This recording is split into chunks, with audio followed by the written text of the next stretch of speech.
What's up, everyone, and welcome to Project XTalk, an Xbox podcast, episode number 172, presented by Save the Game Media. I'm your host, Kevin, and on today's episode, the games industry is in shambles, and we're going to talk all about it. Before we get to that, introduce my co-host, joining me every week, JamPackSam. How you doing, buddy? What's up, man? I'm doing very well. If you've noticed, typically I am glassesless on this podcast because I don't like the way that I look with glasses on video. But Oh. my eyesight has degraded to the point where I'm like, you know what? We're just gonna own it. So, Wow. Well, if it makes you feel better, I think you look great, buddy. fantastic. I appreciate that. But Yeah. excited to dig into. Well, I mean, I'm excited to talk to you. I'm not excited to talk about the news of which we are discussing because it's been quite the week. Absolutely. Are you worried that you're just going to go blind eventually? No, Okay. because these are one step above reading glasses. Oh, okay, you're fine. Yeah, we're not to that point yet, but it's one of those things where, like, if I have these off, the 12-point aerial ain't working for me anymore. So we got to keep that boys on. I know my my twin brother didn't used to have glasses. Now needs glasses. Can't really see all that well driving at night. It's a whole thing. All right. Yeah, my eyes, perfect. Yeah, going out at night, nah, I'm good. Well, let's back up. I would be fine not going out at night without glasses involved. Like, I don't want to be, I'm just not about that life. But even, I'm good. Thank you. Yeah. Scared of the dark. All right. We're going to stay inside. Okay, but enough about that. This is Project XTalk, an Xbox podcast. We are live every Thursday right here on youtube.com/Save the Game Media. If you can't catch us live, we post every Friday morning on your audio platform of choice. Can't speak, words are hard. While you're over there, make sure to drop us that 5-star review, whether that's an Apple, Spotify rating. It helps us in the algorithm. If you want to support us and get early access to Save the Game Media content and exclusive bonus post shows like the bonus post show we're going to do after this, talking about Halo Season 2, Episode 3 and 4, I believe we're doing this week. So if you want to come hear us talk about that, probably for the next few XTalk post shows, head over to patreon.com/Save the Game Media. Choose the tier that's right for you, like our current Patreon supporters. So thank you to Fabulous Brianna, Brianna's mom, Brianna's brother, Lindsay, Nikolai at Night, Cypher, Primus, Brendan Myers, Marcus O'Neill, Lillian, Mimi J, David Hotright, Dave Harp, the Xbox Expansion Pass, Alpaca Tom, Lee Navarro, and the good sir. Thank you all for your support. We appreciate each and every one of you. Sam got housekeeping out of the way, so why don't we just jump right into what have you been playing, my friend? So I've been super busy this week. Like, work's just been all over the place. So it's been one of those weeks where I've had to kind of focus less on the things that take a lot of thought. Like, I've been getting home and then at like 9 o'clock, I'm just knocked out on the couch. So the past couple of days has mainly just been Battlefield, just kind of like a grindy shooter, no thought, head empty kind of stuff where I'm just kind of just vibing out with it.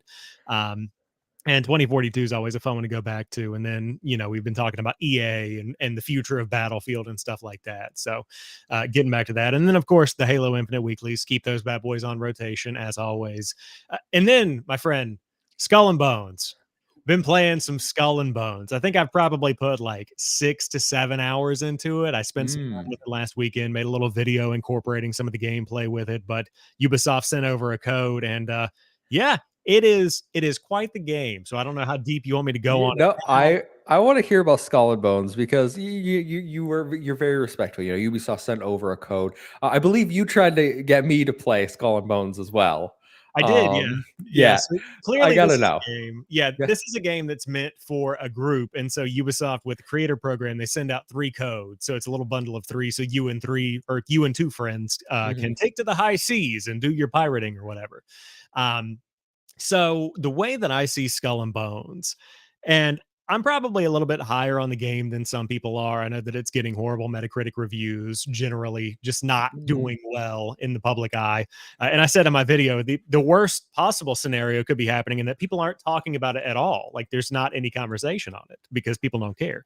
And Ubisoft has created with Skull and Bones a game that checks the boxes of like what a video game needs to be, where like you have a light plot, you have the quest progression, you have generally fine gameplay. Like, it's not a horrible, functionally bad game, but there are so many other games out there that I could be spending my time playing. And when you look at the gambit of stuff that's coming out or that's come out in the past year, it's hard to convince somebody to spend $70 on a game that's ultimately a fine, okay pirate game. And so that's kind of where I'm at with it. If I had to rate it on my limited experience right now, probably I'd say like a 6 to a 6.5 out of 10, somewhere around there. Um, but there's also the expectation of like it's been in development for over 10 years.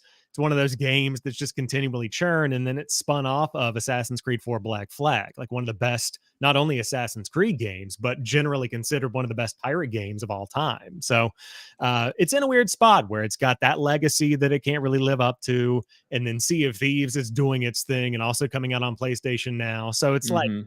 you can't really win if you're the team behind Skull and Bones, and they were already fighting an uphill battle. So I feel for them. It's not a bad game, but it's more of like as unfortunately is per usual, like it's a $20 budget Ubisoft game that you should pick up somewhere down the line and just check it out whenever it's on a deep discount, because it will be within a couple of weeks. Mhm. Yeah, I was gonna say this has a $20 a Wario 64 tweet written all over it. Yeah, 100%. I mean, like, it just sucks because there's nothing wrong with that, but Ubisoft can't keep doing this where Mhm. every game that comes out is like a Far Cry 6, $20 in the GameStop bin kind of thing, because they aren't bad games, but they're just not great games that are going to be bought for $70. It's a weird place to be in. And I think that'll lead into points that we're going to probably bring up later in the show, talking about the news, where they're probably spending a lot of money to make these games. And Yeah. then when no one buys them, that leads to bad things happening. I do see Skull and Bones Open Critic 60, so right around where you said 11% of critics recommend the game. Apparently came out February 16th. I didn't know it'd been out that long already. I do think this was a terrible release window, regardless of game quality.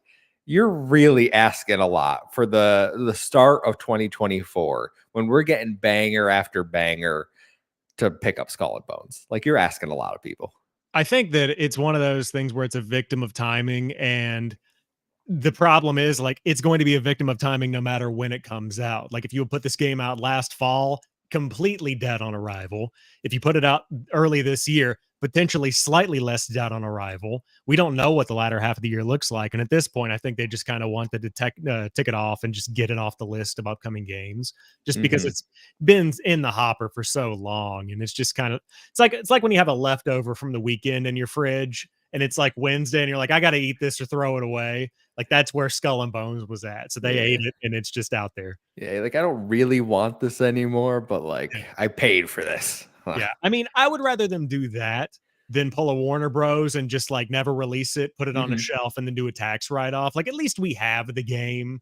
The question is, how long does it last? Like, is it a Crash Team Rumble? Like we'll talk about briefly in a Oh, few minutes. oh, I through mean, the it's just, heart. I know, right? Yeah. So, like 6 to 8 months from now, is it going to be like, thank you for your support of Skull and Bones? We're going to continue putting out season 2 content and then we're done. Like, Mhm. I don't see a long future for this game. Yeah, I heard Luke over on XCP talking about he was vibing with it, and then the more he played, the less he enjoyed it. Yeah, I mean, it's just one of those things where when you get into the quest, it's the same thing with a different flavor. Like, oh, you need to go collect some trees. Oh, you need to go collect some XYZ. Like, it's pretty much just a collectathon quest fetch kind of situation from everything that I've seen so far. And you've got cool stuff you see in the promo stuff, like you've got ghost ships and these sea creatures, and like there are things that will delight, I guarantee it, just like in every game. But the core gameplay loop of go out, find the thing, bring the thing back, upgrade your ship, that now you can go get the other thing to upgrade your ship and win some it's just a constant churn. Like I know what I'm getting from the next 100 hours, 3 hours in. Captain Logan is in our chat. He says it's good. So I think Logan likes it. Yeah, I mean, like I said, it's not a bad game. Like functionally, it is fine, and it's good on its best day. But unfortunately, like is good enough in Mhm. 2024. It's a weird conversation to have, but I just don't know if it'll win people over. Yeah. Well, hopefully next week you get a little more game time and can play some higher quality games. Let's Whoa. say. Yeah, like Crash Team Rumble. Like Crash Team Rumble, yes. All right, well, I'll go through mine. Let's start off with Helldivers 2. Still playing it. I haven't had that much time with it this week, and I'll tell you why in a minute. But Helldivers 2, still having an absolute blast. Playing with some friends of friends. When you're trying to fill out that squad, learning some new stuff. I am going to admit that I'm one of the reasons that the automatons won the war. Mm. We just weren't fighting the robots. We like the bugs better, and I know we let the Helldivers community down, but gotta tell you, like we're getting to, I want to say 7 out of 9 difficulty, so up there, and it's like it's feeling good. Like it's chaotic, it's fun. It's a little difficult. We're probably gonna increase the difficulty at some point, but the bugs, like you get the bile titans. I don't know if you've seen these things. These guys, I call them daddy long legs. They're giant. Like if you ever seen War of the Worlds, those Yeah. giant, yeah, that's basically what it is, but a giant bug. And we figured out that you can just laser them and like from space, and they'll die instantly if you have that strike equipped. But there's like a weird glitch that was introduced in the last patch. I don't know if they've fixed it since then, but like some of your stratagems weren't coming in the right order you call them in.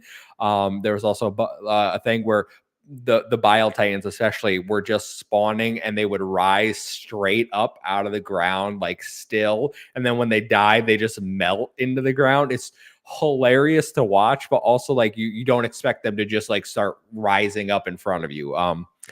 I don't know, man. Helldivers 2 continues to be a fun game. This is one that I'm going to keep like hopping into throughout the year, just for like a quick, you want to go play a mission or two. It's that kind of game, and it seemingly still has legs on it. Like they're continuing to support. I know they're putting out some new weapons, so I'm loving it. Yeah, that's awesome. I have been keeping up with the Helldivers 2 narrative. I know the creek fell, like that kind of stuff. And I'm excited to see how they continue to support it, especially from like the PlayStation Live service point of view of they're bringing mechs into the game, new weapons are on the way. So this is going to kind of be a proving ground of like what PlayStation sees as a sustainable live service model. And so far it's, I mean, doing super well. So yeah, gonna keep keeping up with it. And I will get in someday. I think maybe Star Wars Dark Forces might be next on the list for me to pick up, but Helldivers 2 certainly on the list as well. So glad to hear you're still enjoying it. We also have Star Wars Battlefront coming out in like 2 weeks, which We I do. hopefully I plan to play, and got some friends in on it as well. We're all planning to pick it up, play some multiplayer. So that should be a good time to rotate with Helldivers for that multiplayer experience.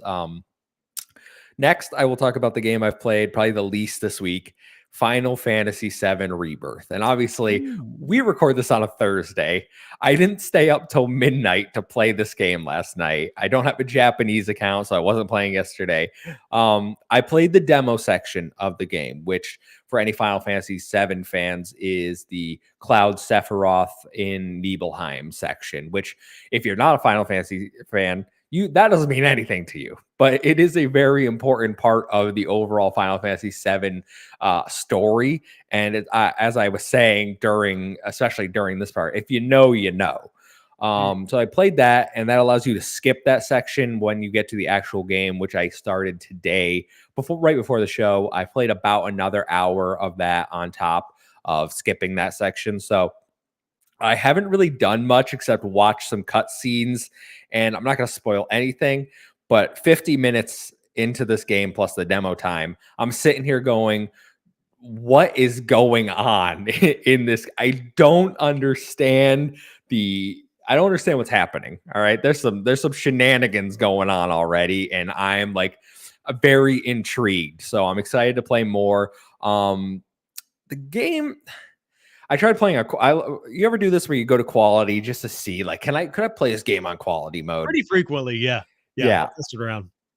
Final Fantasy VII Rebirth, I cannot play on quality mode. It does not, just the movement. It looks bad when you move in 30 FPS. So like, it's one of those games where I'm like, okay, the graphics might be prettier, but I know I'm going to get a headache walking around like this. So I bump it back up to performance where everything feels good to move around in performance mode. The problem is occasionally some of the characters look like they got Vaseline smeared all over them. Like Oh, I no. see Tifa off in the distance, and then I'm like, your face looks kind of distorted, and it's not the best performance-wise. I'll say that.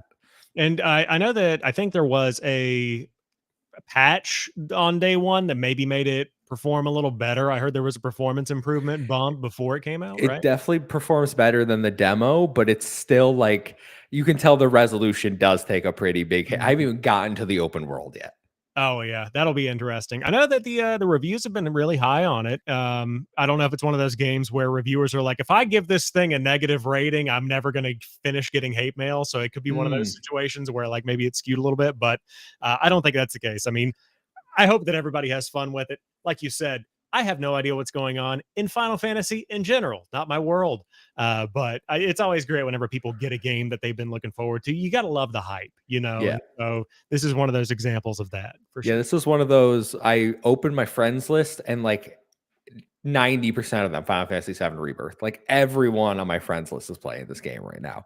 And I'm excited to play more. I probably won't get to really dive into it until like Sunday. I'm busy tomorrow and Saturday, unfortunately. Like I hate this thing of games coming out Fridays and Thursdays. All right. Like Tuesday releases, I think, are the best. Like Hellblade 2 coming out on a Tuesday, Banishers came out on a Tuesday. Like, give me them Tuesday releases. Then I get the whole week to play, you know?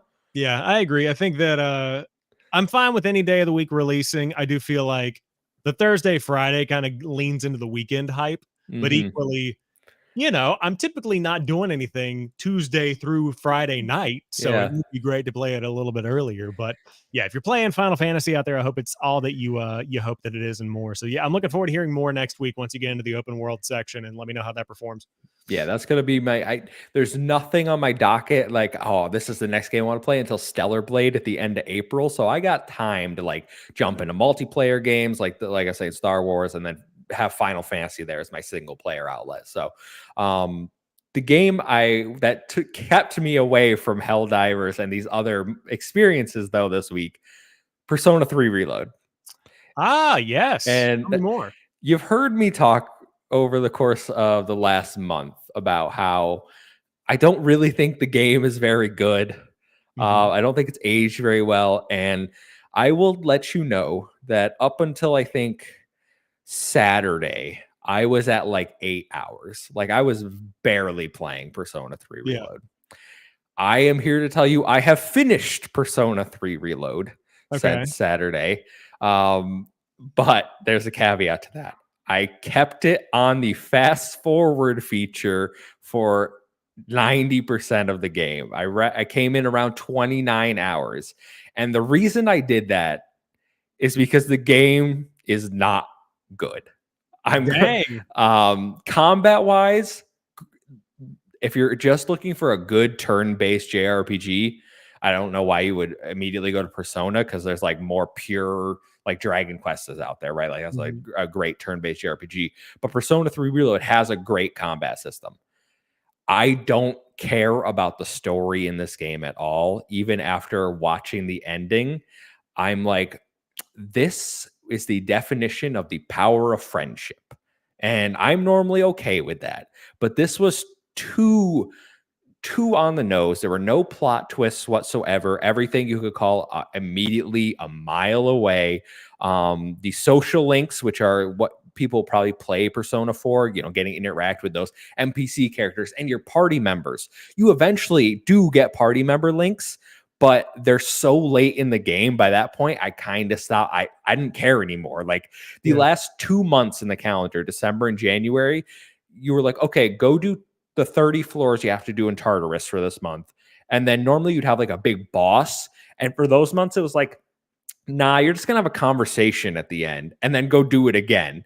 And you don't really have many social links left at this point. So for the last month and a half, I'd be doing a social link and then I'd go to bed. Like that was just, I was Yeah. fast forwarding and speeding through it.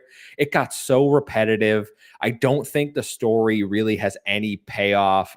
There's no like emotional attachments. Like they try. There are a few moments, I will say, once you get to like September, October, there are a few moments like, okay, is the story finally picking up? Even though I'd been playing the game for 6 months at that point or whatever. it just never goes anywhere. It's never fulfilling. I don't care about the party. I don't care about the story that this game tells, which is such a shame because I think Persona 4 Gold and Persona 5 Royal are two of the best JRPGs ever made. And Persona 3 Reload, I don't get it because I see people saying like they love this game and that's another like one of the best Persona titles. I know Ryan Turford over at Carpool Gaming thinks it's the best Persona game, and I have an invite to go on the RPG Cave at some point to talk to him about this, but I have to know how he drew this conclusion because there's nothing here of value. Yeah, well, that's your fight to fight because I am not the guy to ask about that. Because let me tell you, from an outsider's perspective looking in, I'm like, how's he been playing this game for 6 months and it's been out for like 3 weeks? Because I don't understand the like. I know what you're talking about, but man, somebody that's looking from the outside's like, oh gosh, early access to the next level for this guy.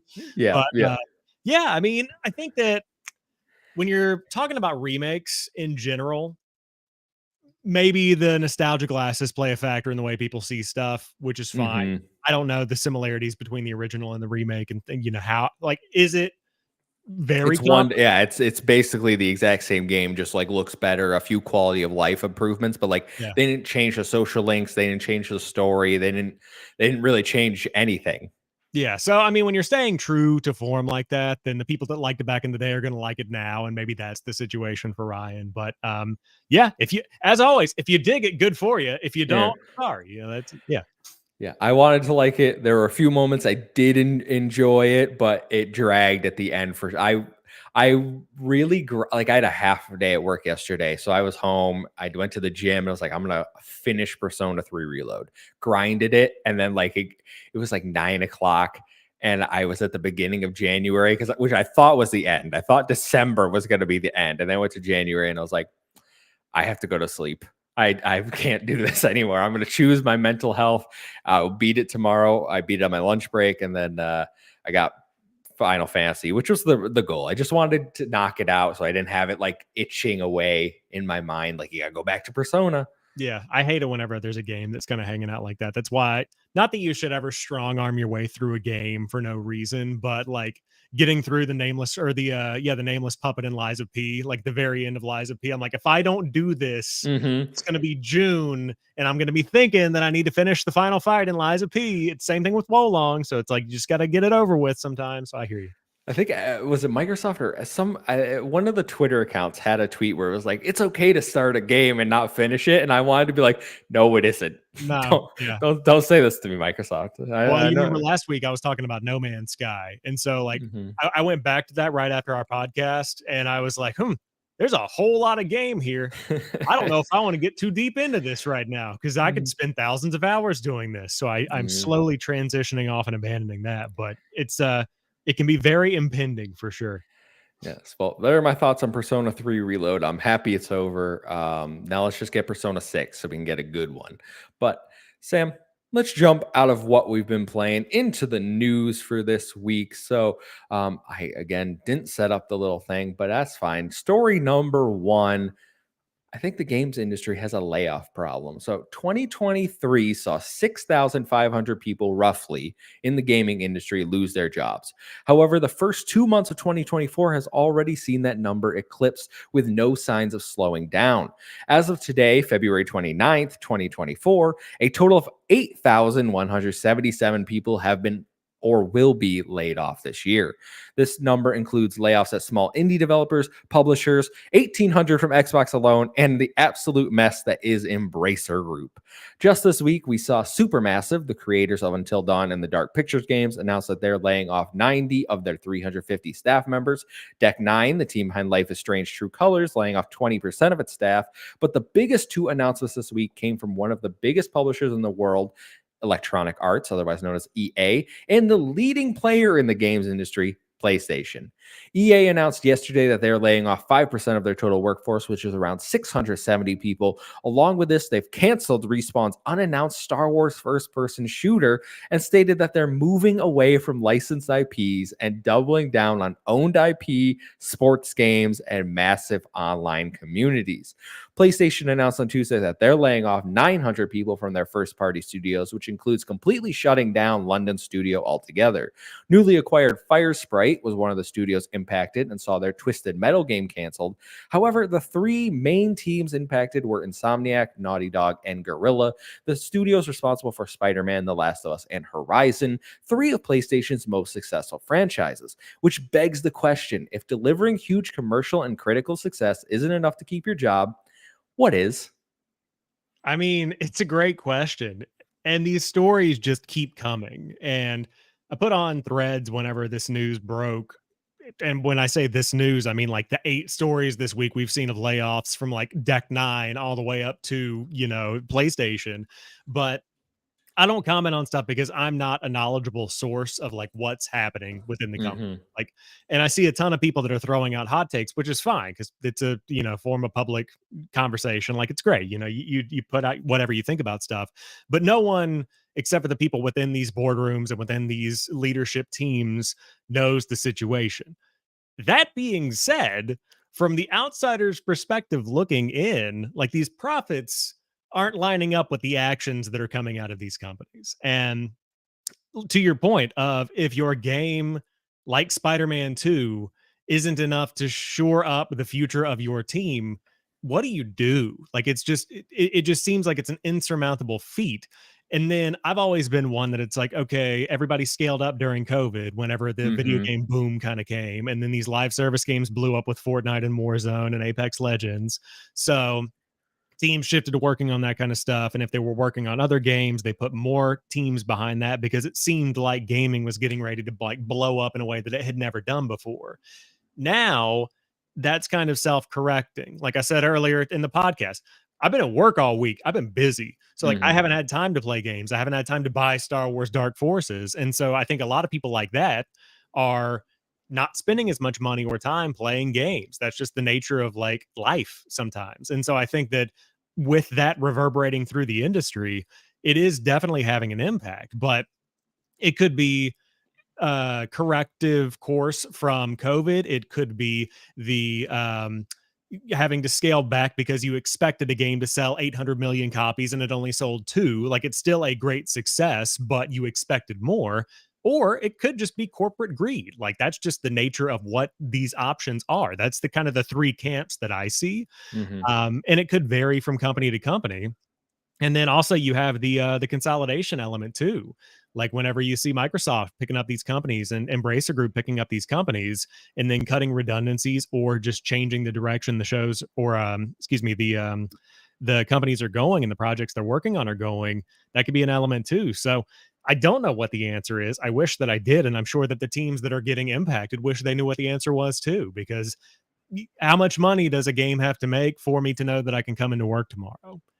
Yeah, Weird question. yeah, and we obviously we don't have the answer to that. And obviously, when I post it, it was a rhetorical, more let's start the conversation. But when you look at PlayStation specifically, and I see people console warring this, like, oh, it's not just X, but like if you're doing that, sort your life out. All right. Like people lost their jobs. But when you look at PlayStation and you see that like I said, the 3 studios, Insomniac, Naughty Dog, and Guerrilla, like those are probably the 3 biggest studios, like in terms of name recognition that PlayStation has, because they deliver the commercial and critical success. As I said, when you have Spider-Man 2, which I believe sold 10 million, I think they just announced, that's not enough to keep their jobs. And now we know from the Insomniac hack that they did go over budget a little bit. Did it not sell well enough to offset the over budget? Is this a course correction from COVID? Like, I think my stance for a while has been, well, we had the COVID bubble where I don't know how it happened, but every games analyst that works at these companies somehow didn't understand that people are trapped inside right now, but it's not always going to be this way. Maybe we don't hire every single person for things that aren't going to come out for years upon years, right? Like, I really think that the company financial analysts that like are responsible for hiring people got it so wrong, that they were so short-sighted by maybe we can make money for the next year and then we'll just fire people. Like maybe they knew all along, but it's a really bad look when you have people that you think are in the know about those kind of trends and then this kind of stuff happens. The Last of Us, or Naughty Dog I should say, The Last of Us Online getting canceled, is that a direct response? These layoffs, like maybe the people that were working on that, well, we don't need them for the single player project we're working on right now, we can let them go. I think that makes sense.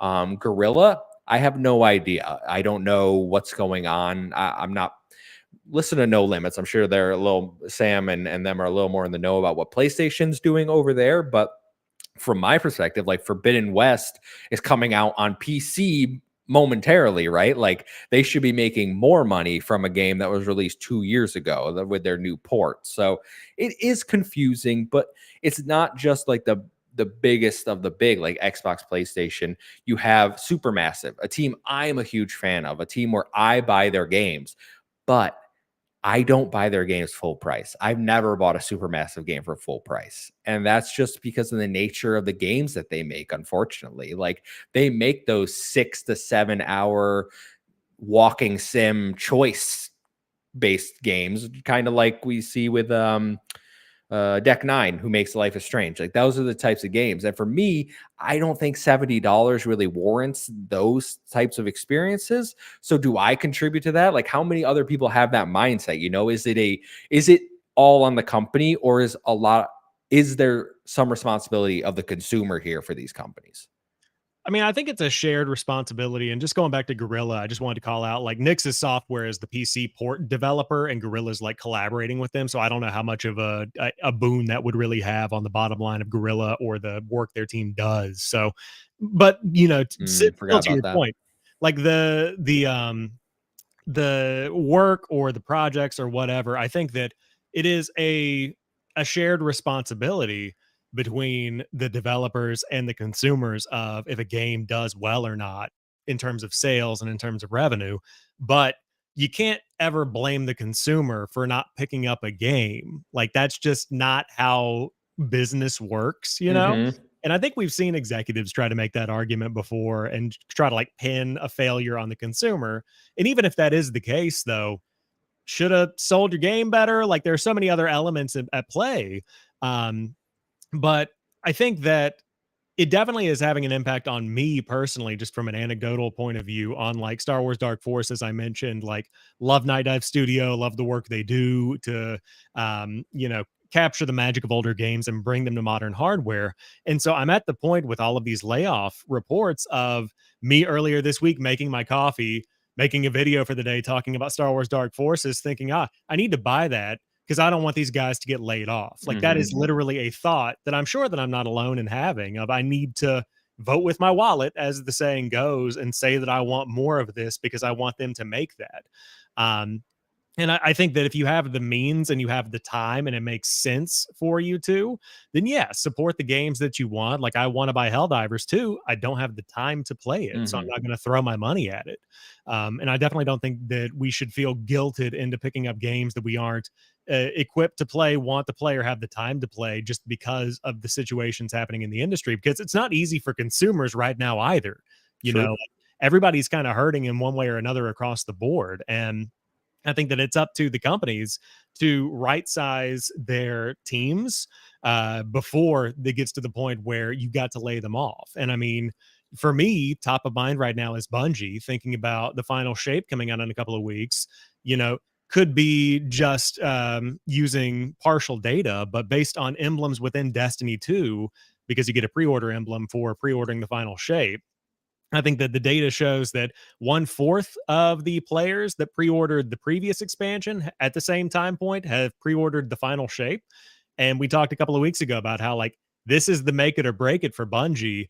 If the final shape doesn't deliver, then they're probably going to get a hostile takeover from PlayStation management, and Bungie as we know them might not exist in the same way they do right now. And if that is the case, which it sounds like it's lining up to be, that's when you lose the soul of what games like Destiny are and the teams like Bungie are. And it's super, super unfortunate to see. So, like, I tweeted about it this morning or posted about it, whatever you want to say. Like, not only do I feel bad for the people that are getting impacted by layoffs, the people that have to pick up that additional work, and then on top of that, try to deliver on joy for the player while also wondering if they're going to have a job tomorrow. Mhm. Dude, I can't imagine what that's like. That sucks. It's just a bad situation that comes down to a little bit of mismanagement, a little bit of potentially ambitious planning. Because, like, who would have thought 5 years ago the Destiny 2 would be in the spot that it's in right now? Like, you would have thought from an analyst point of view, whenever it was doing well, like, oh, this is going to be the biggest game for 10 years. You might not have planned for it to be falling apart right now. No, it's certainly interesting to think about from that perspective. I find it so interesting how these companies make these decisions, and we'll never know because they're never going to tell you the real answer, right? Like they're not going to come out and say, "Yeah, we just hired too many people. We messed up," or we're canceling this game. We don't need them anymore." Like they don't say that. They're all, best wishes, severance. Let's help them get into the games industry. But when you're in the games industry already, like a good example, Bree, who is on our No Limit show, she went to school for game development. Like she wants to be a game writer. Like that is her passion. But like looking at the industry right now, would you want to go into it? Like it's a scary proposition to think like I'm gonna go into video games and then how do you get a job because they're laying everyone off, and if you get it, how secure are you? Like we've heard stories of people like I just moved myself, moved my family, and then a month later you're out of a job. Like it's a scary situation. And I want to touch on EA in a minute, but Captain Logan made a comment in the chat that I want to adjust. He says, "Just make a better game." And I don't know if Logan is being facetious or like dead serious, because I don't think making a better game is 100% guaranteed a success, especially these days. When I look at and I've made this argument in the past, so I might be a little redundant here, but when I see new IPs that are good games that are not getting any look in, it makes me concerned for the future of the industry where we just have these are the set IPs and you're just going to get constant sequels no matter what. Like I think of Banishers recently. I think of Immortals of Avium, which I don't have in the show notes, but I saw their studio head talking about like how their story isn't written yet just because like Immortals didn't do that very well. And it's good that they're not giving up Ascendant and that they're hopeful for the future. But when I look at that and I'm thinking these games aren't selling because people either don't like trust the new IP name, like it's not a proven product, it makes me concerned. And maybe they could do better marketing, but why is the market like the marketing's working on me, so what does it need for other people? That's what I want to know. I need like a focus group. Like what's appealing, what's not appealing to you about these games? Is it just the price point? Because that leads me to the, and I know it's a meme, but what if we do just make cheaper games? Like shorter, cheaper games? Like why is that so frowned upon? Yeah, totally. I think there's a couple of things to break down there because I do want to get to the EA conversation as well. And I think that the shorter games element plays into that too.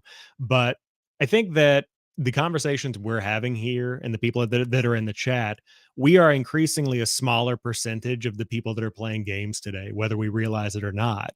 And so, like the Electronic Arts conversation of we see a trend of more people playing big open world live service games or big open worlds and live service games, however they break it down. The quote itself is a little bit different, but whenever the majority of your players are just logging in and playing a couple of rounds of Warzone, Apex Legends, or Fortnite every night, and like that's kind of what they do, or they grind those free to play games, and then that's just what they play because that's just what they play. It's harder to justify the development time and to break through. For every Control, how many games that are brand new IP just don't happen? Like they just Hmm. don't grab people like they thought that they would. And so I think that's why you see like Final Fantasy VII Rebirth, Final Fantasy VII Remake. We have Silent Hill 2 coming out that's a remake of varying quality and debatable, whatnot. We're not going to get into that. But so much of the industry is built on nostalgia. Like we're bringing up the KOTOR remake again because of the rumor about Saber Interactive being sold off by Embracer Group. Like we are thriving, and I say we as in like you, me, the people in this chat listening to this podcast that grew up on these games. Like we're thriving in that, while the rest of the industry is growing around something else. And so I think we're going through a very transformative time right now where we have the old audience with the new audience, the old guard changes to the new guard, and it's really weird for companies to navigate that. It's yeah, absolutely. And Logan just said studio clout has a lot to do with what games succeed as well. And I was typing this, but I would raise the question, how does a new studio get clout if no one's willing to give them a chance? That's always like eh, most gamers, and not the people, not you and me, not the people in the chat, not the people listening to this podcast probably, they don't know who's making a game a lot of the time until they have the splash screen. They don't know who's at the studio. They're not sitting here like, oh, this person left EA and is going over to Ubisoft to lead a team. Like they're not having those discussions. They're not like excited for whatever a new project is. Like they don't know Jade Raymond's at Haven making a fair play. Is like that isn't a thing in their mind. So I'm always just it's confusing to me. Like I want new IPs. I want studios to succeed. I don't want people to have to worry about losing their jobs constantly. Um, Speaking of losing their jobs, let's talk about EA a little more because Electronic Arts, as I said, did lay off 5% of their staff, 670 people. But I think the bigger thing that's being reported here, Star Wars first-person shooter, apparently it was a Mandalorian game, has been canceled. I know Insider Gaming put out a little expose about it. Early in development, apparently had like a hub world. It was linear, like you'd go out on missions. You didn't play as the Mandalorian; you were a Mandalorian. It sounded pretty interesting to me. I'm confused why, with the success that EA especially has seen from the Star Wars IP, that they would cancel this. Yeah, it's weird. So the statement from Electronic Arts, like I mentioned earlier, they're leaning into live service games, the big open world, the stuff that we typically see as like the trends. And I can't help but look at it in this plan of getting away from these creative ideas like this alleged Mandalorian game and this Star Wars FPS action game. Ubisoft did this. We saw them go down this road where they had, like, I think at one point, 11 battle royales in development of Hmm. varying degrees and varying, topics and types and looks and feels and stuff like that. But I feel like it's incredibly dangerous and short-sighted to put all of your eggs in one basket whenever through the years and things have come and gone, but like single player games have constantly been a foundational part of successes through the industry. I mean, you saw PlayStation lean into them. Every big shooter for the better part of the last 10 years has had some form of a campaign, and the ones that haven't arguably haven't done as well. And I'm sure that I could be proven right and wrong in that statement. But it just feels like to lean into stuff like this in the way that they are and get away from some of the creative ideas that I'm sure their teams have cooking feels like a miss in the making. And I just don't want to see them fall into that same cycle that Ubisoft has fallen into, especially with Electronic Arts being the people behind games like Star Wars Jedi, Survivor, and Fallen Order. Like those are legitimately great games. And Hmm. I'm not saying those would be going away because I don't think that they would be. We know that the Jedi games are going to be a trilogy at the very least already, but I want more of that, and I want a whole lot less of things like Apex Legends because you can only have so many live service games and big open world games that I keep having to come back to before I'm like, okay, I'm done. Like I'm already at that point where I have too many live service games to Hmm. keep up with to bake another one in, and I will fall off. So you shouldn't go for that big trend when you could do so much more with so many more small games. I think owning your IP is a completely reasonable. Like I understand they okay. We're going to shift to IPs we own. Great.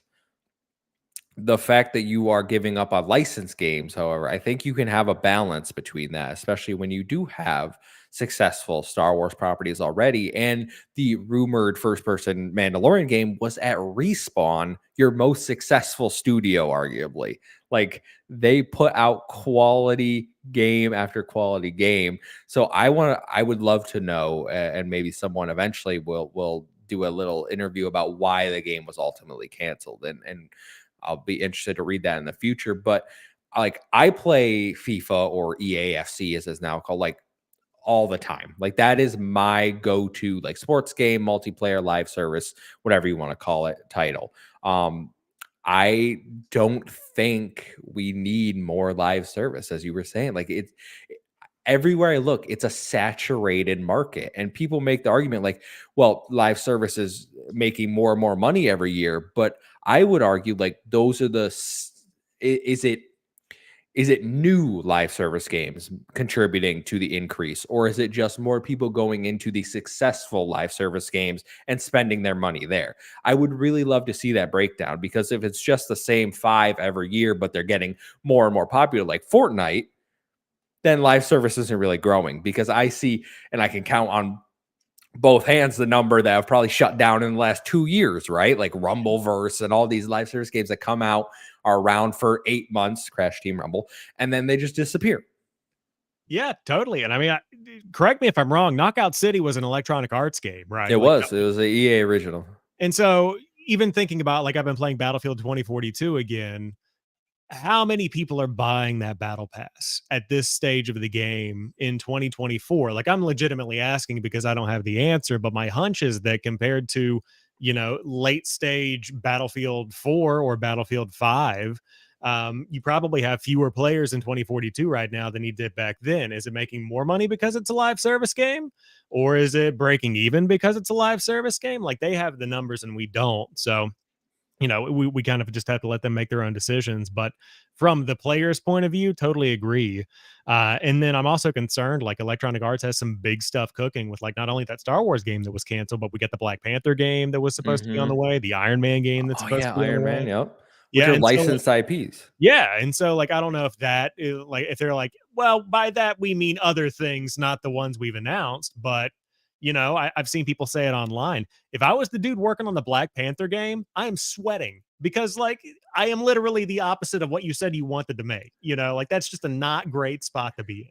Yeah, we better make these Iron Man and Black Panther games good. We might only get one shot at it. Yeah, which is why you copy and paste Anthem and put some Iron Man mods in and call it a day. It's fine. But no, yeah. I don't know about that one. The flying mechanics, maybe, but Yeah. everything else about No, Anthem. but I do think that back to Logan's point, I think that for the games that are breaking through that aren't established IP from established studios, I mean it's kind of a bad example, kind of is not, but with Arrowhead, Helldivers 2 is great. Like it's just a really, really good game that people enjoy. With Pal World, it was something that has a concept that people enjoy and gameplay that was serviceable to that concept. And so people are enjoying it. And I think it comes down to making good games. Like it all comes back to that. And then also, I think there's a lot of luck thrown in of like, will you go viral on TikTok? Because that's when you're going to sell games. Like it's a really bad thing to depend on. But I think that's an element that you got to look at right now because there isn't a formula that directs you to success in the same way that a marketing beat in the mid 2000s would have led you to. Mhm. The industry doesn't work like that anymore. I actually listened to a video essay today about how TikTok has changed the music industry. And now instead of music with like hooks that like repeat over in your brain, like it's catchy, it's now vibe music because it needs to go behind a TikTok or it needs to just go on while you're doing something else. Like that's no more hooks in music. And I was like, that's so interesting that TikTok has sort of changed an entire industry.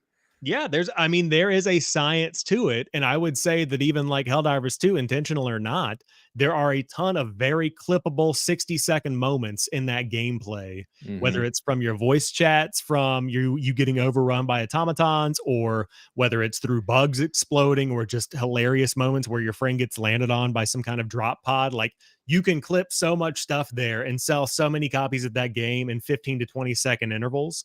Like that is a you could analyze that. Like that's a scientific thing that I'm sure has some gravity to it. So Yeah. the industry is in a weird spot with the layoffs, with the marketing, with the games that are popular, with the types of games that are popular. So many things to break down that are shifting around. Yeah, absolutely. Well, sad state, as I said, in shambles right now. But let's move on to story number two. Little happier news, maybe.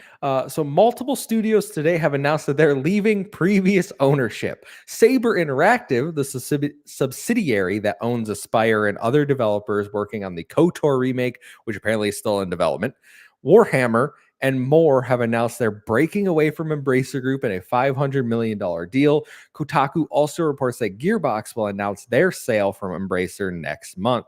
In Xbox related news, however, Toys for Bob, the studio behind Crash Bandicoot 4, Skylanders, Spyro, and more, that was just recently acquired by Microsoft as part of the Activision Blizzard King deal, have announced that they're going independent. The studio will no longer be a part of Xbox or Activision. However, they are exploring partnering with Xbox on their next project. I have a lot of feelings about this one, Sam. So my first thought, and then I'll throw my thoughts overall, right, as I'll before I throw it to you, is that I am happy for Toys for Bob, developer wise, like that they get to go off, not be a part of the cog machine that I assume was their future. They get to make games that they want to make, the style of games they want to make. I'm sad that they don't own the IPs. Xbox own the IPs. So it's not like they're taking Crash and Spyro and anything with them. But the fact that they immediately say, we're going to partner with Xbox. Well, we might partner with Xbox on a project for our first independent endeavor kind of gives me hope that like they either want one of the IPs they used to have. Like I know in the post that they made, it says something about like keep your horns peeled or something. And people were thinking that it's like a Spyro tease that they want to work on Spyro. I personally think they should hit Microsoft up for Banjo Kazooie. And I know Captain Logan thinks that's the stupidest thing he's ever heard. But I like they're independent. Why not? Just like make a little deal. No one else is working on Banjo apparently. So let's get that going. But it does give me hope that like this wasn't a bad exit for them, right? Like there's no bad blood between Microsoft and Toys for Bob. And I'm curious what your thoughts are. And we can talk about Saber after, Interactive after, but Toys for Bob leaving Xbox. Curious your thoughts.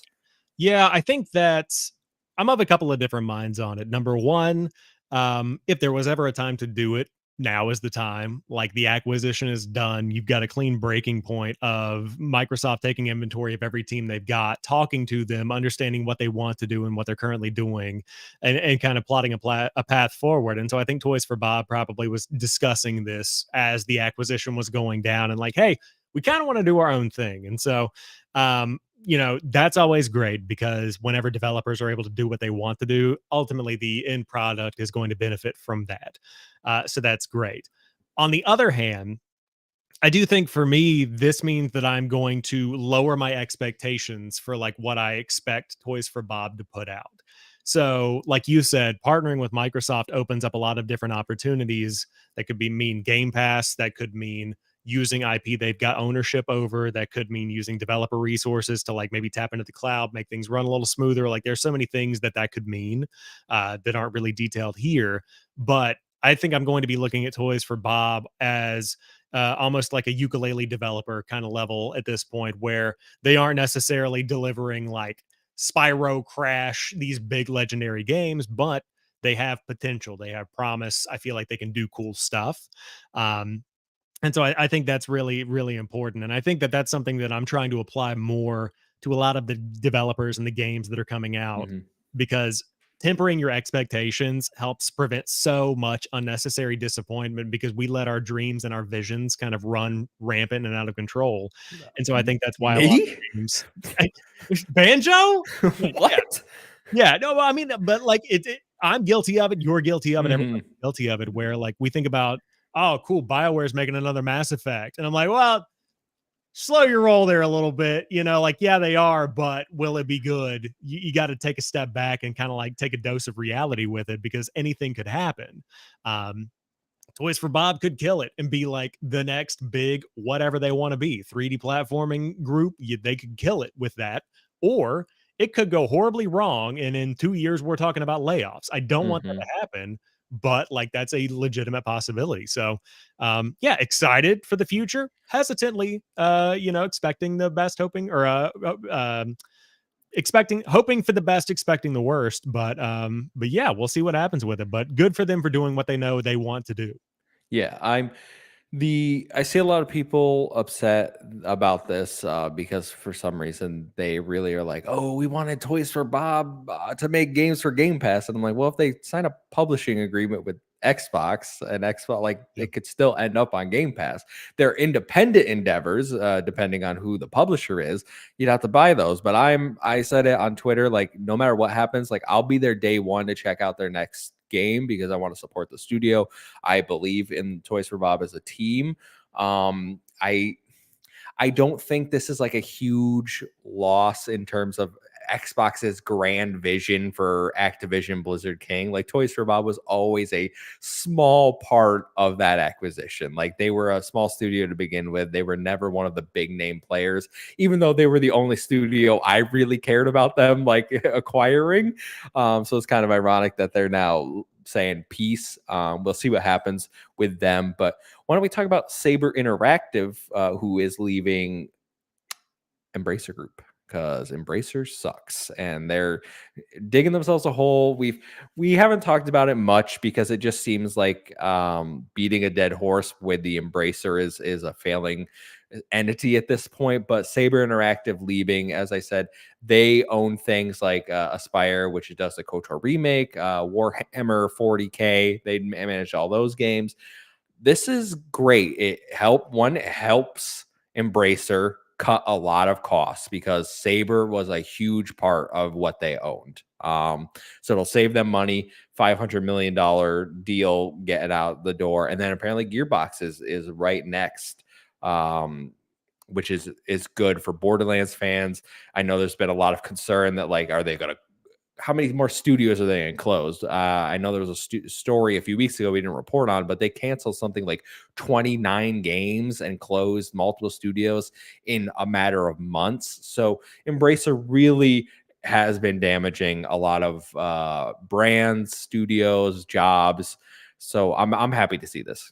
Yeah, totally. I think that my question is like what is the overall impact on the companies that have survived? Like now that Saber Interactive has allegedly paid $500 million for their freedom, basically makes it sound like an indentured servitude situation, but like that's Hmm. kind of what it is. So what are their standings now? Like looking at a game like John Carpenter's Toxic Commando that's on the way. Oh, I Like forgot about that. does that impact the games that are coming? Like we've got Space Marine 2 on the way. I know I mentioned it earlier in the show, but like KOTOR remake, I mean that's what I got from the Bloomberg article as well, is that this game is not in fact dead and they are going to continue it. So like, you know, there's a lot of earning potential with that. And I think that with them having their independence and freedom from that, now Embracer Group isn't going to come down and say, hey, we can't pay for these light bills anymore or any of you. So bye. Like that's not going to be a threat they've got anymore. And if Gearbox is following suit, then that's going to be the same situation. So Embracer Group is a bloated giant company and clearly they're trimming the fat. Now we have these other giant companies that are now spawning back out of Embracer Group. And so I think it's great they're just surviving. I mean, if that's Hmm. really what we're talking about, like the fact that they got out of this with as much as they've got, and again, assuming this is all true, that's a win in my book, and it's going to be a win in the long run for the games that are coming out because they've got some really, really exciting stuff. And I'm glad that it's not just going to get canned and shelved and just forgotten. And it only cost them more than Square Enix sold their Western studios for.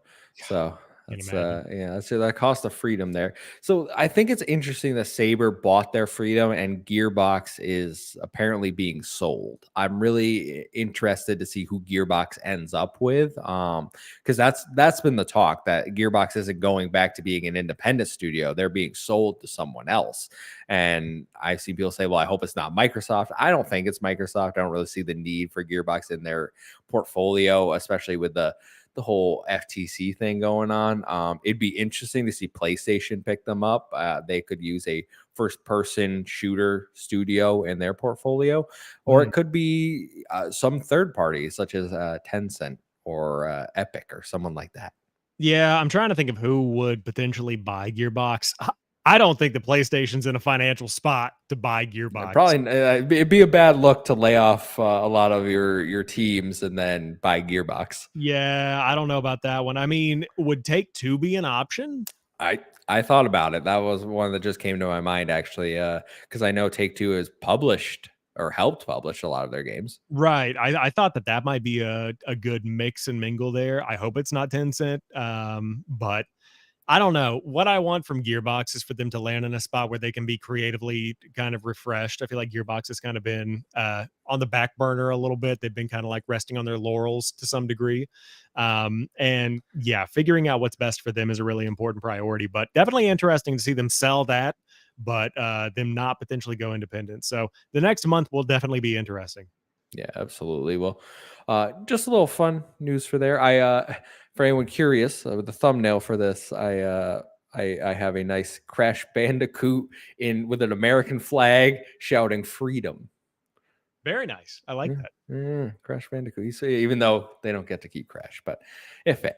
So why don't we jump into listener questions to round out the show, Sam? So we got two questions. One coming from Ghostly March, who says, "Why would Xbox choose to release its games on PlayStation so close to the release of Final Fantasy VII Rebirth, and when Helldivers is still controlling the zeitgeist? Surely there wasn't a rush, yet they seem to have put them out as fast as possible. Don't you think that this will skew the results and sales of these games that might perform better in a slower month?"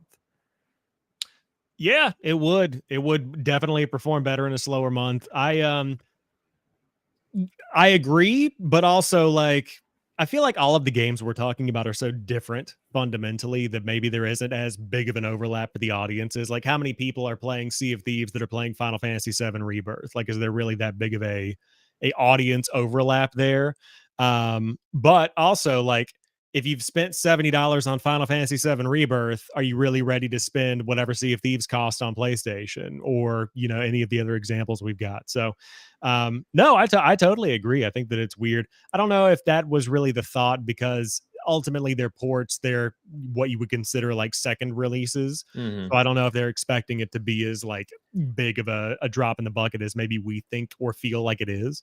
But yeah, definitely a crowded time for PlayStation right now compared to especially Xbox for sure. Yeah, it's one of those things where the online discourse really took over and made it a huge deal. Like, oh my God, Xbox is bringing these games. But is the hype level actually there for most consumers? I don't know about that because you look at something like Pentiment, which is out on PlayStation and Switch, and I've heard no one talk about Pentiment. I've heard no one say, "Oh man, I'm so happy I could play this on PlayStation or I could take this on the go on my Switch." Like no one's having those conversations. And then Hi-Fi Rush is imminent in a few weeks. Like maybe that will have a little more buzz, or that could get drowned out because PlayStation is busy with Helldivers, with Final Fantasy VII Rebirth. These things could very well go under the radar. And I think Xbox is really just like, let's see what we get, because the way I look at it is they're testing it to potentially see if it's worth doing for future games, right? Yeah. Like if they were to in a world publish their games day and date everywhere, all right? Just stay with me for a second. I like the movie trailer. In a Yeah, in a world. world where Xbox publishes everything everywhere, they're not going to go to PlayStation and be like, "So, what do you have coming out in May? Because we got Hellblade 2, and we'll make sure those like they don't really care about that. Like they're going to put out their big game the same way other publishers are constantly putting out games. Like we talked about Skull and Bones coming out. If Xbox is acting as a third-party publisher, that's what third-party publishers do. They compete against each other. Like Rise of the Ronin is coming out the same day as Princess Peach Showtime and Dragon's Dogma 2. Like all those games are on the same Right. day. It just happens. And I don't think the publishers really care all that much. Yeah, I think that it's more of an availability play in the long term than it is like a big splash of cash on day one. Especially, I think that you bring up a really good point with Pentiment of I don't think it matters when that game comes out. It is not going to be driving conversation. Like that could be the deadest of the dead, and it's Hmm. still going to be a bullet point on your honorable mentions list as far as like big releases go. And so I think that Sea of Thieves and Hi-Fi Rush are bigger deals than Pentiment, obviously, but even so, Hi-Fi Rush, like it's big for us because we played it, we enjoyed it, we're Xbox people. But is it really that big of a deal for like everybody else? Probably not. I think it was also helped by the fact that like it was a hype shadow drop announcement into Game Pass. Like it had things going for it to Yeah. build that like hype moment. And I don't feel like a port to PlayStation really gets the same excitement going. Yeah, no, not really. Not really. All right. Last question here from Alpaca Tom. If you want to write in, go to our Discord, link it down below. So Alpaca Tom says Xbox has been feeling like my secondary console more and more lately, primarily due to a lack of big first-party titles and Game Pass releases that appeal more towards niche groups or older titles in general that I would have bought if I wanted it. What does Xbox have to do again to boost Game Pass to more of the core gaming audience? It's a great question. I think it would really benefit them to buy like one of the world's biggest developer publisher arms of like a big shooter and just put, like, the whole back catalog into Game Pass along with all the new games on day one. I if no one's told Phil that, they should tell him that, but, no, I think buying Activision Blizzard and putting all their games in Game Pass on day one is gonna be big, and I think that's probably going to be a big way to bridge that gap. I will say that I think that for me, the way that I've seen Game Pass over the past couple of years has shifted where, yes, it is why I buy an Xbox and why I play on Xbox for the most part, along with the fact that it's where my library is. But I play Game Pass because it gives me access to those niche titles that I would have bought back in the day, but I didn't. And now they're coming to Game Pass. So, like Maneater, I saw that pop up on Game Pass. I'm like, oh, neat, the shark game. Cool. I'll give that a shot. Dead Island 2, didn't buy that, want to play it. So now I'm going to be able to play it. And for a lot of people, Diablo 4 is going to be a game like that where they didn't buy it last year, but they want to buy it this year. And they don't have to now because it's on Game Pass. And so I think that that's doing it for a lot of people. But also, I totally hear you in that it does not have a steady stream of like brand new stuff coming in right now, mainly because the Xbox stream is slow. Like that's just where we're kind of at with the new games that are coming out. And I think that'll pick up once we hit Hellblade 2, once we hit these other games that are on the way from Xbox. But it definitely ebbs and flows. There are new games coming, there are old games going away, and some are better months than others. But um, that's kind of where I'm at with it. I gotta say, when I read this question, Tom, love you, buddy. I don't know what you're talking about. I am so confused by the general like. I feel like Game Pass since probably August last year has been absolutely knocking it out of the park. I 2023 had so many games that like sure you probably did you buy all of them? There's no way. So like I see something like Dead Island 2 and I'm like Yeah. I would have never bought that. That's a great shadow drop into Game Pass. But like you've had things like Liza P which blew Killer. up. Starfield was in there, Forza was in there. Like those are your first party things putting out. Like PlayStation hasn't put out a first party in like a year. What's going on here? Like unless you count Helldivers 2, it's second party, but like even then, most everybody's playing on PC. So I'm confused about the general question. Like what are you looking for? Persona 3 Reload launched into Game Pass this month. Like there's your big or not your big brand new release, I should say, coming into Game Pass. Like Remnant and Remnant 2 dropped at the end of 2023. Like Remnant 2 was a newish game that like a lot of people probably got lost in the mix because there were so many big titles last year. I personally couldn't ask for more from Game Pass. And I've said this for a while that Game Pass is going to thrive as first party, double A, and then indie machine. And Ghostly March says they put out Spider-Man. That was when did Spider-Man come out? I don't even in the fall, right? So September. All right, September. You know? Yeah. No, I mean, I think that it's a question of like, what do you consider big? Like for me, I'm totally aligned with you on everything you just said, where like playing through the Remnant games are great. I'm a big fan of seeing stuff like Warhammer 40K Bolt Gun dropping and Same. like that's what I want Game Pass for. And I think that for a lot of Game Pass subscribers that's doing it. For a lot of people, it might not. Like they might be looking at it and saying, oh, where's Avatar? From Ubisoft's catalog. Mm. I see Far Cry 6 landing. Why didn't we get that game?